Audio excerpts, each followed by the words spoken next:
everyone. I'm glad you're here. Thank you very much for joining me. It is Tuesday, November 19th, 2024. Things are definitely heating up there in the Middle East, Europe. Germany said damage to 2 underwater telecommunication cables linking Germany to Finland and Sweden to Lithuania is sabotage in an incident reminiscent of the 2022 bombing of the Nord Stream pipelines. I think many of us know who actually did that. They are saying that the suspected underwater sabotage by Russia took place somewhere between Gotland, Sarma, and the Baltic Sea. So going to Google Earth, here's Gotland and Sarma. Let me make that bigger for you. So somewhere in here. The 2 cables which run between the countries through the Baltic Sea went dead on Sunday and Monday.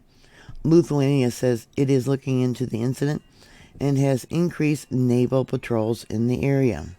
Looking at the MaritimeTraffic.com, yeah, and in this area where the cable was cut, I only see, 3 ships, let me see, diving operations, it says, going on there. So it's probably something to do with the cable, maybe. And another diving operation. And another diving operation. I don't know what it's going to show me when I click on it. So it's Sweden, and then they got a diving operation, probably for the cable here. Sailing under the flag of Sweden. So I turned it on for all ships. And let's zoom into this location, see what else we might have. So we got diving operations going on here. And a lot of these other vessels are tankers and cargo vessels, things like that. We really don't have anything over here. We got this one. Looks like it's going into a port. And then going to Google Earth, yeah, you can see this area here is not very much population. So they're saying that they've increased patrols in the area, but I don't see anything. Here you can see this one is a cargo vessel, so the green would be cargo vessel. This one here is a tug. This one here is a tanker. Nobody believes that these cables were accidentally cut, German Defense Minister Boris Pistorius told reporters ahead of the European Union meeting in Brussels on Tuesday, today. Also, I don't want to believe in versions that these were ships' anchors that accidentally caused the damage. Authorities in Finland, Germany, Lithuania, and Sweden are investigating the severing of the 2 undersea communication cables interlinking their countries. Sabotage concerns over communication lines between Northern European NATO members is growing. We have to conclude, without knowing exactly who did it, that this was a hybrid action, he said. And we must also assume, without knowing it, of course, that it is sabotage. Dutch Defense Minister Ruben Brekelmans suggested Russia was behind the damage, although he said that he did not have any specific information.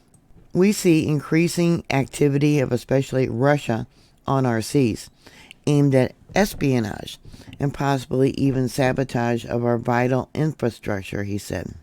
Damage to the cable linking Lithuania and Sweden was full, not partial, according to a spokesperson for Arlon, the cable's owner and operator.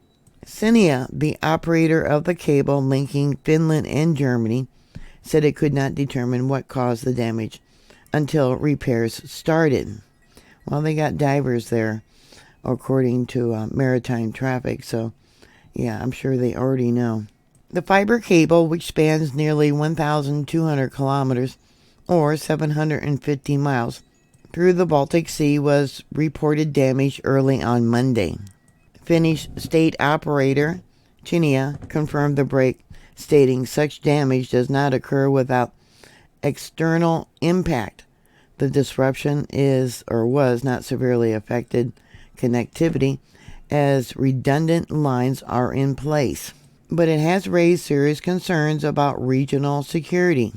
Finland's National Bureau of Investigation said Tuesday it had launched an investigation into the broken undersea telecom cable connecting Finland and Germany in what Berlin considers sabotage.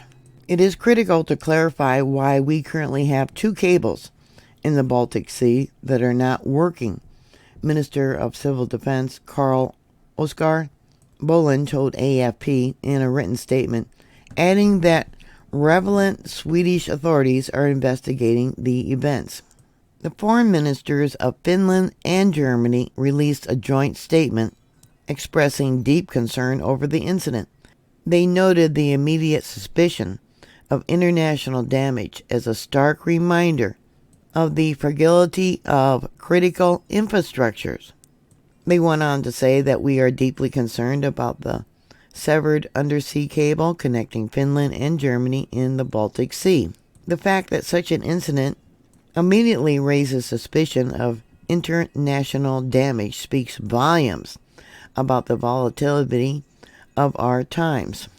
Although investigation is underway, our European security is not only a threat from Russia's war of aggression against Ukraine, they said, but also from hybrid warfare by malicious actors. Safeguarding our shared critical infrastructure is vital to our security and the resilience of our societies. So the fears there of the undersea sabotage has heightened, everyone's concerns. The Baltic Sea region has seen increased scrutiny of its undersea infrastructure following incidents in recent years. You might not know this, but in 2023, damage to a gas pipelines and cables in the Gulf of Finland was attributed to a Chinese container ship dragging its anchor. Though intentionality was not confirmed, NATO has since intensified monitoring of critical infrastructure in the North and Baltic Seas. With the Sea Lion 1 cable being Finland's only direct communication or connection to Central Europe, the incident underscores the vulnerabilities of Europe's interconnected network. Finnish Foreign Minister Elina Valtonen indicated that if a nation is found responsible, Finland will address it publicly. Many of you will remember the Nord Stream pipeline blast. That marked the second time in recent years that a German undersea pipeline was sabotaged, after 3 out of the 4 Nord Stream gas pipelines linking Germany to Russia exploded in 2022. Like I said, we all know who was in office, who was probably responsible for it, who will soon be leaving in 2 months. The U.S. and its European allies initially suggested Russia was to blame.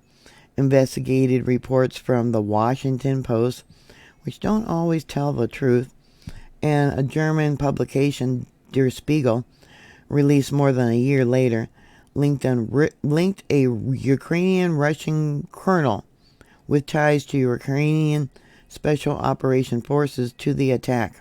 According to the report, 5 men and 1 woman aboard a yacht hired by a Ukrainian company in Poland placed explosives on the pipeline. Ukraine denied the attack and accused Russia, which also denied responsibility, and called the pipeline bombing an act of international terrorism. So have countries of the Baltic Sea fallen short on capabilities? NATO member Baltic Sea nations that are impacted by these 2 fiber communication cables raises questions over military preparedness of Northern European members.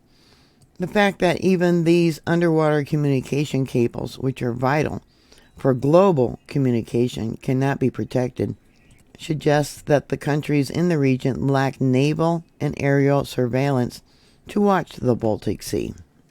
The Finnish Ministry of Transportation and Communication finalized the feasibility study of the Sea Lion 1 undersea cable project back in 2012. In August of 2015, the Finnish government approved the construction of the Sea Lion 1 cable system, and the Sea Lion cable project was completed in early 2016. Sea Lion provides a direct, low latency and cybersecurity internet backbone connecting between Finland and Germany. Before the completion of Sea Lion, all data transmission to Finland was taking place via Denmark and Sweden. Low latency describes a computer network that is optimized to process a very high volume of data messages with minimal delay. Also, it's being reported that Russian President Vladimir Putin signed a decree allowing broader use of nuclear weapons. This decree approving the fundamental of state policy on nuclear deterrent, a strategic document outlining Russia's nuclear doctrine. The presidential order and the full text of its policy have been published on the official government Legal Acts website. Under the new framework, Russia reserves the right to respond with nuclear weapons under several scenarios, which are a critical threat to Russian sovereignty posed by conventional weapons, an attack on Belarus, a member of the Union State, which will be regarded as an attack on Russia, a massive launch of military aircraft, cruise missiles, drones, or other aerial vehicles crossing Russia's borders. The policy emphasized that Russia's nuclear strategy is defensive and viewed nuclear weapons as a means of deterrence, with their use being a last resort under extreme circumstances. An attack on Russia or its allies by any member of a military coalition, they're talking about NATO, will be treated as an act of aggression by the entire coalition.